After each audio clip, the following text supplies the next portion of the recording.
Sir काय म्हणाल आपण फोर्टिस हॉस्पिटलमध्ये जे रुग्ण आहेत त्यांना पाहण्यासाठी आलेलो आहे. ज्या घटना घडलेल्या आहेत, नेरूळमधली घटना घडल्या, 2 तरुणींना शॉक लागलेला आहे आणि चुकीचं म्हणजे हलगर्जीपणामुळे एक गर्भवती महिलेचा मृत्यू झाला आणि एक जण व्हेंटिलेटरवरती आहे. काय परिस्थिती आहे सर? मीच बोलतो, मी काय बोलतो,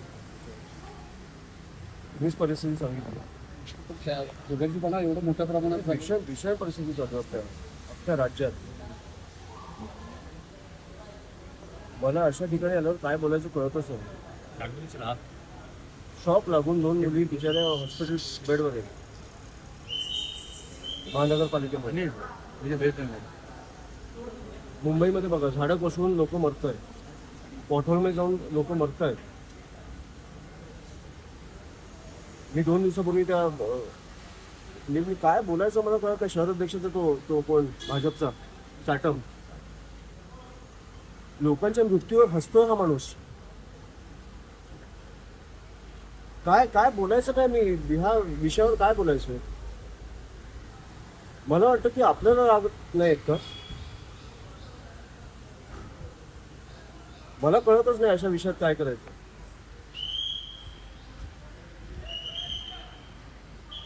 सरकारी फार सिरियस होताना दिसत नाही या सगळ्या गोष्टी. हे नीचपणा चालू आहे, नीच. जेन्युइनली मला कळत नाही की नीचपणा चालू आहे. एक माणूस लोकांच्या मृत्यूवर हसतोय, याच्यापेक्षा घाण काय असू शकतं? सगळ्यात जास्त नगरसेवक तुमचे, सगळ्यात जास्त आमदार तुमचे, तुम्ही का हसताय? का तर 3 वर्ष निवडणुका नाही आहेत. हा असा निर्लज्जपणा मी आधी कधीच नाही बघितलं.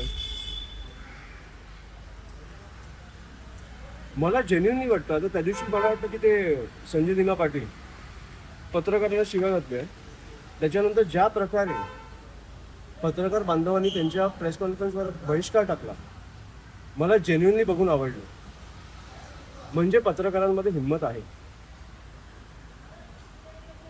माझी एवढीच तुम्हाला विनंती आहे की ही हिंमत महाराष्ट्रासाठी पण दाखवा. अशा नीच लोकांच्या नादीच लागू नका, जाऊच नका त्यांच्याकडे.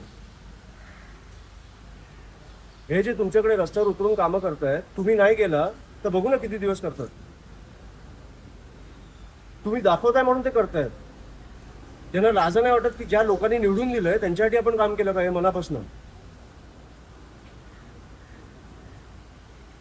हे दाखवणं बंद करा, बघू ना किती दिवस मनापासून करतात. आणि ह्याचं मला सगळ्यात जास्त वाईट वाटतं. हे मी आज येतोय, मला खरंच कळत नाही काय करायचं. मी या सगळ्यांच्या पाठीशी उभा आहे. त्यांना काय लागलं तर आम्ही आमचा पक्ष संपूर्णपणे आम्ही करू. पण नीच प्रकारचं राजकारण चालू आहे.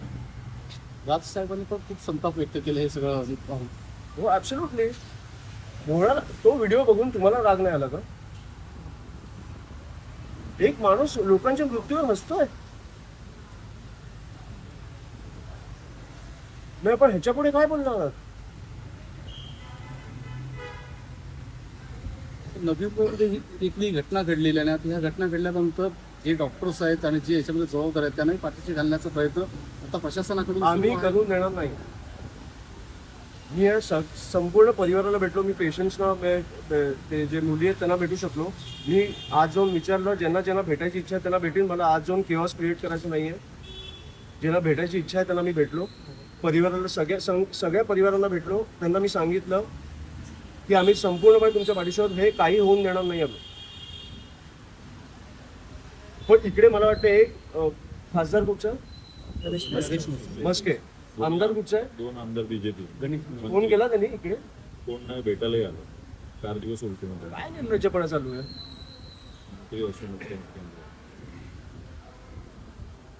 काय ऑपरेशन टायगर लावून ठेवलं तुम्ही? तुम्हाला लाज नाही वाटत? उघडपणे तुमच्या तोंडावर लोक मरतायत आणि आपण पैसे देऊन आमदार, खासदार, नगरसेवक फोडतोय. निर्लज्जपणे सगळं चालू आहे.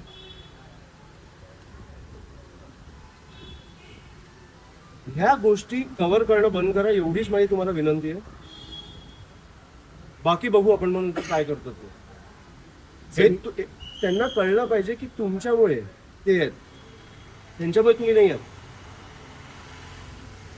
तुम्ही कव्हर करता ना म्हणून ते आहेत, म्हणून ते पसरतात महाराष्ट्रभर. त्यांच्यामुळे तुम्ही नाही आहात. तुमची ह्या महाराष्ट्र जनतेची काळजी घेणं हे सगळ्यात आवश्यक आहे आत्ता. नीच प्रकार चालू आहे.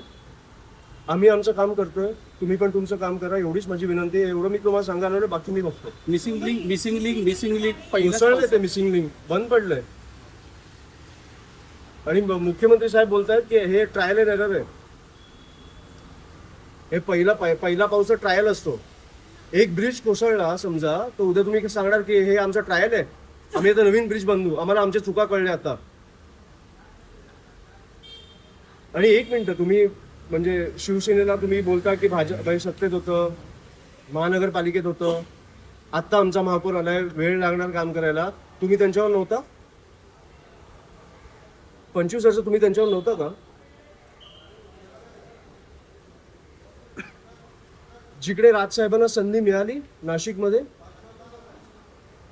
एकही करप्शनचा आरोप नाही, रस्त्यावरती खड्डे नाही, नाशिक तुंबलं नाही, लोक मेली नाहीत. आपण ह्या प्रश्नावर कधी बोलणार आहोत की आपण फक्त ऑपरेशन टायगर करत बसणार आहोत? नीच प्रकारचं राजकारण चालू आहे, मी एवढंच सांगतो तुम्हाला. Thank you sir.